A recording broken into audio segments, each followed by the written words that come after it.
පෙරදිග ආධ්‍යාත්මික මාර්ගය විවර කරන ඉඳුරු දොර.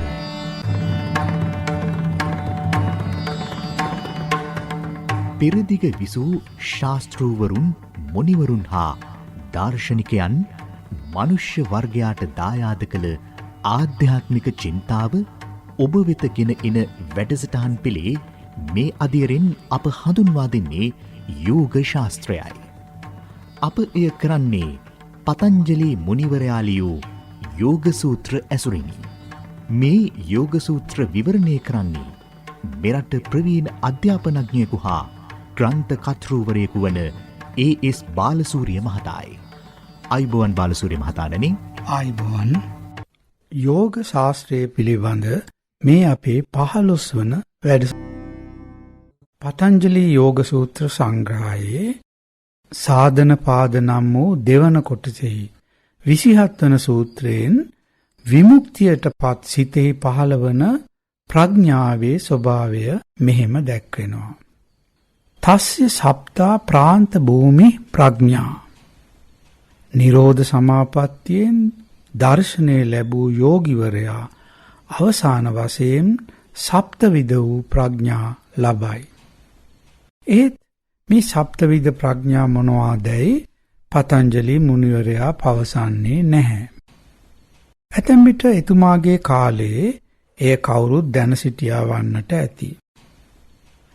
මේ යෝග සූත්‍රවලට විවරණයක් සැප වූ ව්‍යාස නම් ආචාර්යවරයා ඒ සප්තවිධ ප්‍රඥා මෙහිම දක්වනවා. 1. දර්ශනය ලැබූ යෝගිවරයාට අනාගත දුක්ඛයන්ට හේතුවන කර්ම බීජ කල් තබා හඳුනා ගැනීමේ ප්‍රඥාව පහළ වෙනවා. ඒ හේතුවෙන් තමාගේ අනාගත දුක්ඛයන් ඔහුට වළක්වාගත හැකි වෙනවා. 2. දුක්ඛය උපදවන මූල හේතු පිරිසිඳ දැක ඒවා නැවත ඇති නොවන පරිදි සමුච්ඡේදනය කිරීමේ ප්‍රඥාව පහළ වෙනවා. 3. නිරෝධ සමාපත්තිය කෙරෙන් පූර්ණ නිදුක්ඛතලය ඔහු අත්දකිනවා. නිරෝධ මාර්ගය පිරිසිඳ දකින ප්‍රඥාවක් ඔහුට පහළ වෙනවා. 5. බුද්ධියෙහි තීව්‍රතම තලය හෙළිදරව් වෙනවා. 6. මූල සංස්කාර ප්‍රහීන වී යෑම හේතුවෙන් ඒවා નિરાයාසීව ක්ෂය වන්නට පටන් ගන්නවා. ඒවා ලෝක උත්තර චිත්තයෙහි දිය වී යනවා. 7. නිරන්තරව සුද්ධ විඥානයේ වාසයට පත්වීම. මේ සප්තවිධ ප්‍රඥා විමුක්තියේ ස්වභාවයත් විඥාන නිරෝධයේ ස්වභාවයත් අපට පෙන්වා දෙනවා. ඊළඟ සූත්‍රය 28. යෝග අංග අනුෂ්ඨානාත් අසුද්ධ ක්ෂයේ ඥාන දීප්තිර් අවිවේක ඛ්‍යාතේ. විවිධ යෝගාංග ප්‍රගුණ කිරීම කෙරෙන් ක්ලේශ ක්ෂය වී යන අතර ඒවා පිරිසිද දකින ප්‍රඥාව උද්දීපනය වෙනවා. මේ කතා කරන්නේ යෝගයේ ප්‍රායෝගික පැතිකඩ ගැනයි. එහිදී පළමුව යෝගිවරයාට අවශ්‍ය වන්නේ ශාරීරික හා මානසික ශික්ෂණෙහි පිහිටීමයි. සත්‍ය අවබෝධය පහළවන්නේ ඒ දෙආකාර ශික්ෂණය කෙරෙන්. ඊළඟ සූත්‍රයේහි යෝගයේහි අංග 8 දක්වනවා මේ විදියට. 29 වන සූත්‍රය යම, නියම, ආසන, ප්‍රාණයාම, ප්‍රත්‍යාහාර, ධාරණ, ධ්‍යාන, සමෝධයෝ අෂ්ටාව අංගානි. ඒ කියන්නේ යෝගයේහි අංග 8 නම් යම, නියම, ආසන, ප්‍රාණායාම, ප්‍රත්‍යාහාර, ධාරණ, ධ්‍යාන හා සමාධි වන බවයි. මීළඟට එන සූත්‍රවලින් ඒ අෂ්ටාංග එකිනෙකට පැහැදිලි කරනවා. 30 වෙනි සූත්‍රය අහිංසා, සත්‍ය, අස්තේය, බ්‍රහ්මචර්යා, අපරිග්‍රාහා යම.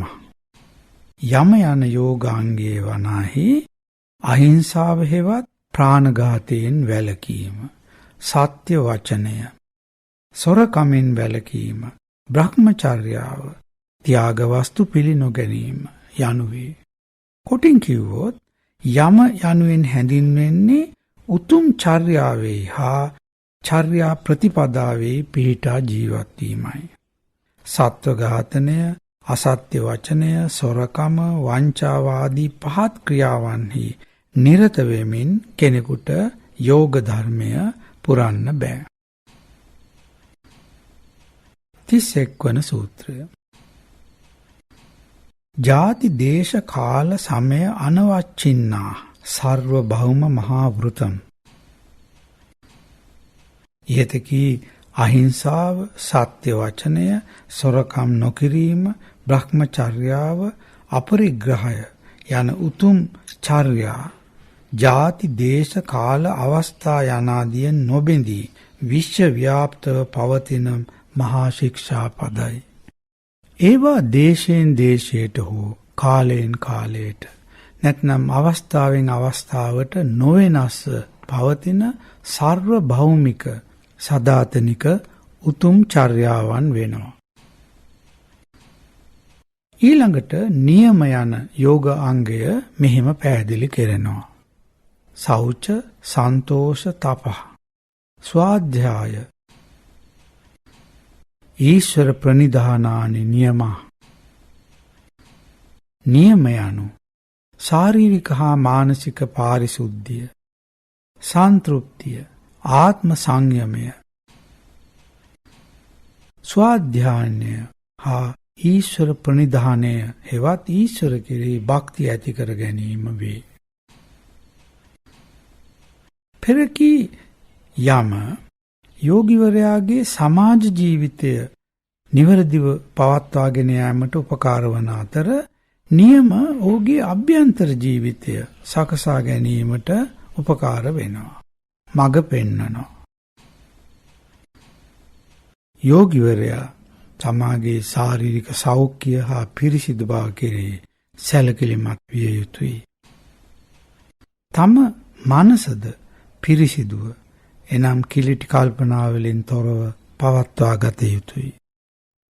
තමාට ලැබෙන දෙයින් සෑහි සන්තෘප්තිමත් ජීවත් විය යුතුයි. එනම් තම මූලික අවශ්‍යතාවලින් සෑහි ජීවත් වීම. එවැගේම ධර්ම ග්‍රන්ථ පරිශීලනය කරමින් ඒවා අධ්‍යයනය කළ යුතුයි. ආත්ම සංයමයෙන් හා සංවරයෙන් ජීවත් විය යුතුයි. ඊශ්වර හෙවත් විශ්වයේ උත්තර සත්‍යය කෙරෙහි භක්තියෙන් යුක්ත විය යුතුයි. 33 වන සූත්‍රය තව දුරටත් නියම කියන යෝගාංගය පැහැදිලි කරනවා. 33 වන සූත්‍රය විතර්ක භාදනේ ප්‍රතිපක්ෂ භාවනම්. විතර්කයෙන් සිත සසලවනකොට එහි ප්‍රතිපාක්ෂික ගුණය සිහි කරමින් එය වැඩිය යුත්තේය. එනම් අසත්‍ය වචනයක් කීමට ඇතුළතින් පෙළඹීමක් නැගෙනකොට සත්‍ය වචනෙහි වැදගත්කම සිහි කරමින් එම ගුණය වර්ධනය කරගන්න ඕනේ. අනුන් පුදන ත්‍යාග පිළිගැනීමට ලෝභයක් ඇති වෙනකොට අපරිග්‍රහණ ගුණය සිහි කර තමාගේ ඒ සිතංගියාව යටපත් කරගන්න ඕනේ.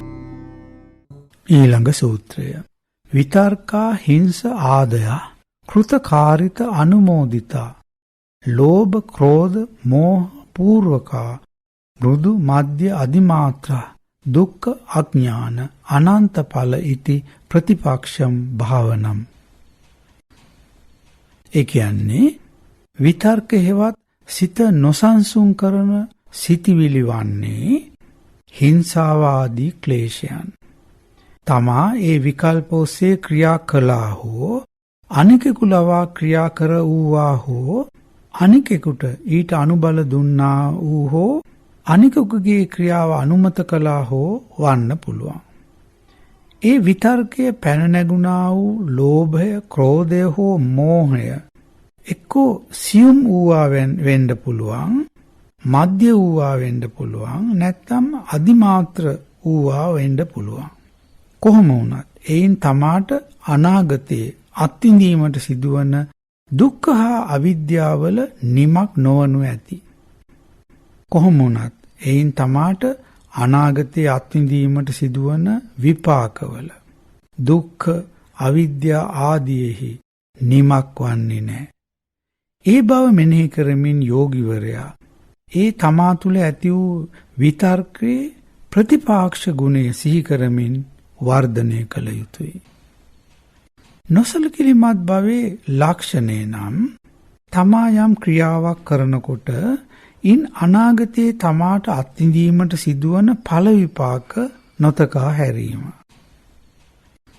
පතංජලි මුනිවරයා මේ කතා කරන්නේ කර්මඵල ක්‍රියාදාමය ගැන. කිසිවෙකුට කර්මයෙන් බේරී සිටිය නොහැකි. ඒ නිසා අප තුළ ඇතිවන සියුම් චේතනා කෙරෙහි පවා අප සැලකිලිමත් විය යුතුයි. ඊළඟ සූත්‍රය 35 අහිංසා ප්‍රතිෂ්ඨායාන තත් සම්නිධව වෛර ත්‍යාග. යමකු අහිංසාවේ සැබවින් පිහිටා වෙසෙන්නේ නම් ඔහු සමීපයේ හෝ අභියස අන්‍යයන්ගේ වෛර පවා ගිලිහි යන්නේය. අහිංසාව කෙතරම් ප්‍රබල ගුණයක්දයි කියනවා නම් යමෙක් එහි මනාව පිහිටා වෙසෙනකොට ඔහු අභියස අන්‍යයන්ගේ වෛර පවා සංසිඳී යන බවයි එයින් කියන්නේ. ව්‍යාග්‍රවැනි තිරිසන් සතුන් පවා ඉන් දමනය වෙනවා. 36 වෙන සූත්‍රය සත්‍ය ප්‍රතිෂ්ඨායාං ක්‍රියාඵල ආශ්‍රයත්වම්. ඒ අර්ථය මෙහෙමයි. යමකු සත්‍යයෙහි මනාව පිහිටා සිටිනකොට තම ක්‍රියාවෙහි ඵලය ක්‍රියාව නොකර වූ ඔහුට ලැබෙන්නේ යන්නයි. දැන් අපි හිතමු ඔහු යමක් ලැබේවායි ප්‍රාර්ථනා කරාම ඒ සඳහා ක්‍රියා නොකර සිටියත් එය ඔහුට ලැබෙනවා. නිදර්ශනයක් හැටියට ඔහු රෝගියෙකු පිළිබඳ මෛත්‍රිය උපදවා මොහු සුවපත් වේවායයි ආශිර්වාද කරාම ඒ රෝගියා එයින්ම සුවපත් වෙනවා. මේ ආකාරයේ හාස්කම් ගැන යෝගීන් සම්බන්ධව අපට අසන්නට ලැබෙනවා. 37 වෙනි සූත්‍රය අස්තේය ප්‍රතිෂ්ඨායාං සර්ව රතන උපස්ථානම්. සොරසිත පහළ නොවන ගුණෙහි මනාව පිහිටා සිටින්නාට සියලු රත්න පහළ වේ. ඒ කියන්නේ සොරසිතෙන් මුළුමනින්ම මිදී වෙසෙන යෝගියාට සියලු වස්තු පහළ වෙන බවයි.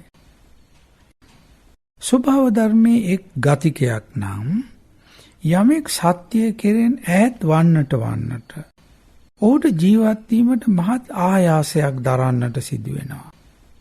අනෙක් අතට ඔහු සත්‍යයට සමීප වන්නට ඔහුගේ අවශ්‍යතා નિરાයාසයෙන්ම සිදුවන්නට පටන් ගන්නවා. සත්‍යය ඒ තරම්ම බලවත්.